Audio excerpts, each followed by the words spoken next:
Hello everyone, I'm Tahere Kashfi from Ferdowsi University of Mashhad. I'm very happy to be speaking at Cosmology from home. Today I will talk about the dynamical system of a specific theory, which is a successful relativistic extension of modified Newtonian dynamics, and I will talk about how this theory offers an alternative to the standard ΛCDM model. To start, let's begin with the origin of the dark matter concepts. The story begins with Fritz Zwicky in 1937 when he was trying to calculate the mass of the coma cluster, and he observed that the mass of this cluster, when inferring from the velocity of galaxies, is much greater than it could be explained by only the visible matter. So the concept of dark matter is proposed, and his proposal was ahead of his time. And during so many historical attempts, let's and forwards, we now have ΛCDM paradigm, our standard cosmological model to describe how the universe works. According to this theory, the universe consists of radiation, baryonic matter, cold dark matter, and dark energy. This theory is elegant, predictive, and significantly successful to explain a wide range of observations. This theory remarkably um, describe the cosmic microwave backgrounds, the expansion of the universe, and a large-scale structure. But despite of the remarkable successes and simplicity of this theory, there are serious problems with this theory in larger scale and smaller scales. First of all, we still lack of a direct detection of dark matter particles, and also the nature of dark energy is still mysterious for us. In addition, there are discrepancies in growth rate and the measurement of the Hubble constant, which we know as Hubble tension. Also, they found some higher chief galaxy candidates which cannot be explained by this theory. In small scales, we also know some problems, for example, cause problem, the Taylor-Fisher relation, or fast galactic bursts. All these challenges are signals to the fact that this theory might be incomplete.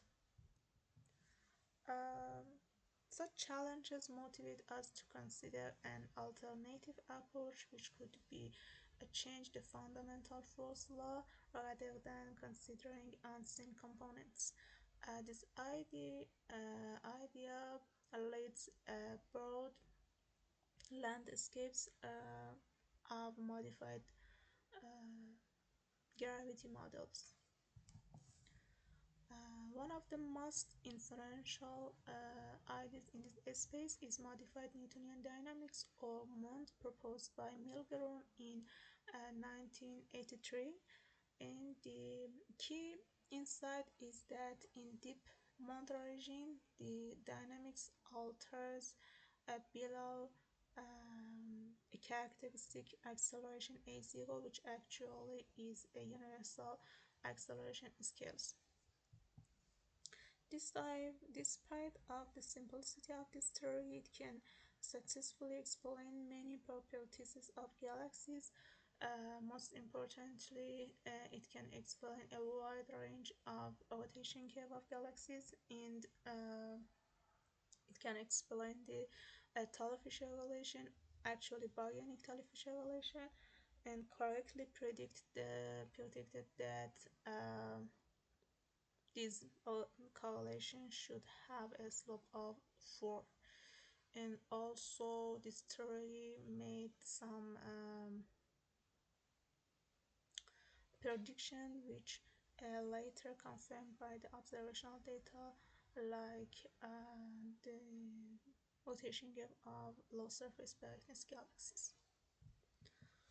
But like several modified gravities, this theory has serious challenges with large scales. Actually, the MOND is a classical model and cannot explain the observations like gravitational lensing or uh, CMB observations or the structure formation. A relativistic version is needed to apply this model to the uh, large scale. There have been several attempts to formulate a relativistic version of this theory, but all of these proposals faces several challenges, like they failed they fail in explaining the CMB or explaining the gravitational lensing, or in some cases they faces stability issues. But most recently, Scodis and Zelaznik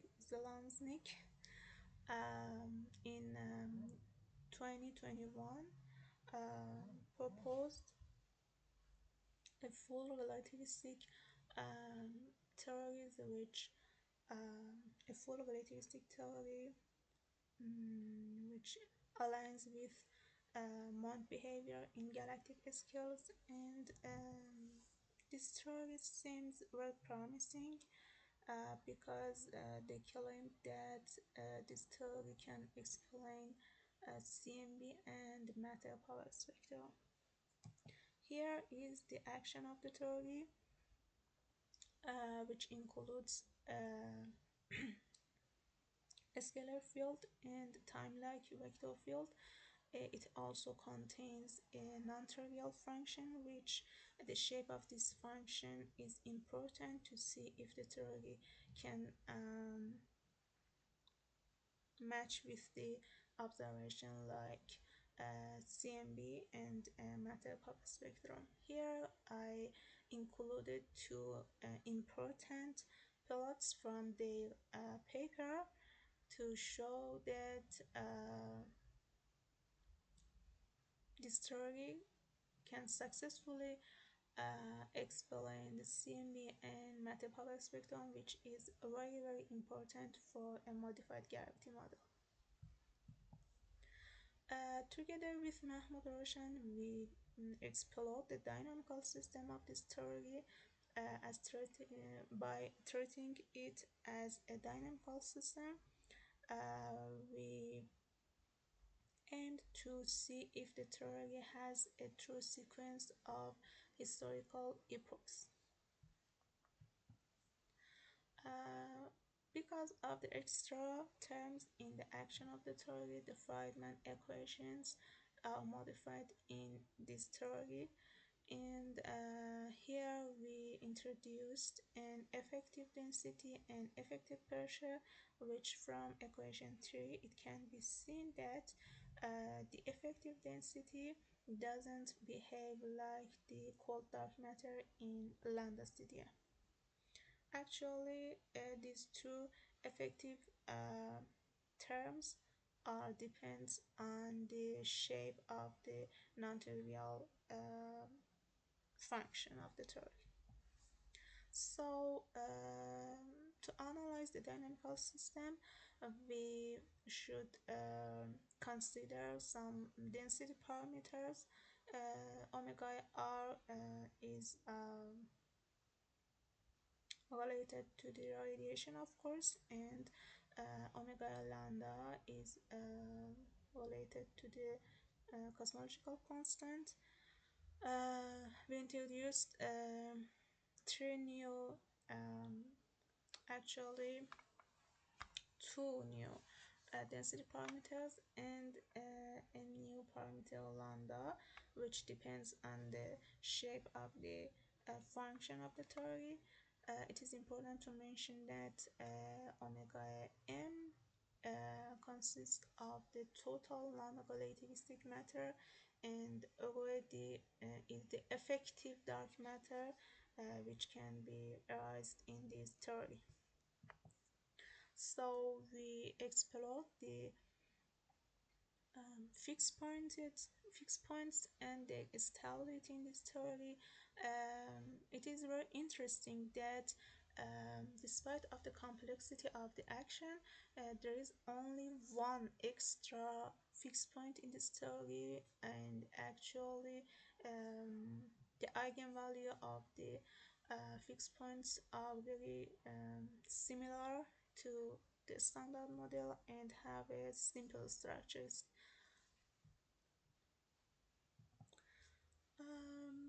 To see if the theory is viable or have a sickness, we analyzed all shape functions which proposed by the original paper. Here we started with quadratic potential.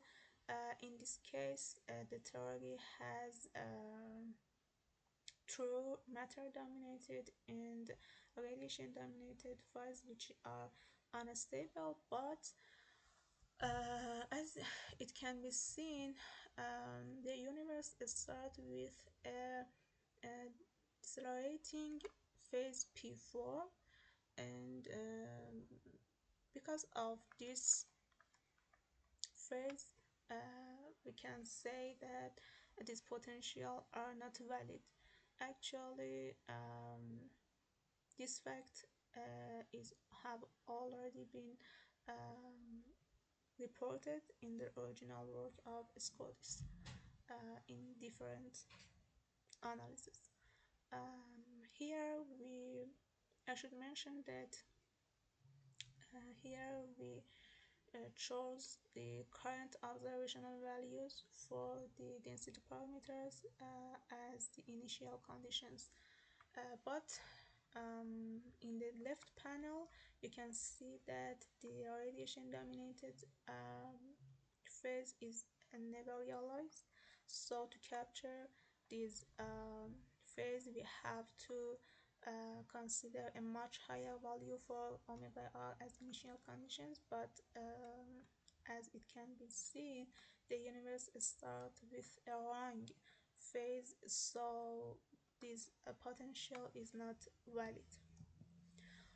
Next, we analyze the Higgs-like potential, and the problem with the previous potential is resolved in this function.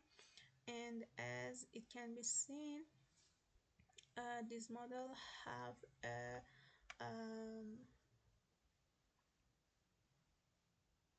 this model has a true sequence of cosmological epochs, and in the right panel I also included the projected phase space of this potential. As it can be seen, the P4 fixed point is an unstable point as expected. Actually, in this theory, there, as I said, there is only one extra point which can be problematic with, in this theory. But for this potential, this theory is this fixed point is unstable, so there's no problem with this potential. For other functions which proposed by Scotus, we explore the time evolution of density parameters, and as you can see, the time evolution of these parameters cannot be discriminated from each other. And once again, you can see the phase space of the projected phase space of this potential, and the problematic phase is unstable as we expected, and the universe uh, ends with the accelerated phase as similar to the ΛCDM paradigm. So we confirm that the quadratic model is not valid, but the other functions have the true sequence of the cosmological epochs. And here we compare the evolution of the omega in this theory with the ΛCDM, and the true sequence of cosmological epochs means radiation dominated, matter dominated, and density accelerated can be seen from a step-like behavior in this panel. So as you can see, for three functions of the theory, there is no difference between the behavior of the RMOND and ΛCDM paradigm. And finally, our results confirm that RMOND can successfully reproduce the behavior of the ΛCDM paradigm with true choice of initial conditions. This theory can mimic the behavior of the standard model and possesses a true sequence of cosmological epochs. Also, this theory provide can provide a richer structure. Thank you very much for your attention, and I look forward for any question and discussion.